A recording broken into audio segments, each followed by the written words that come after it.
কক্সবাজারের টেকনাফ সীমান্তের ওপারে মিয়ানমার থেকে আবারও গোলাগুলি ও মর্টার শেলের আওয়াজ ভেসে আসছে।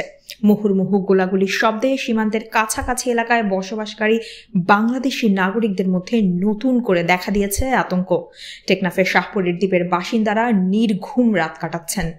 বুধবার 12 জুন সন্ধ্যা থেকে রাত পর্যন্ত শাহপুরীর দ্বীপ সীমান্তের ওপার থেকে গোলাগুলির বিকট শব্দ ভেসে আসে।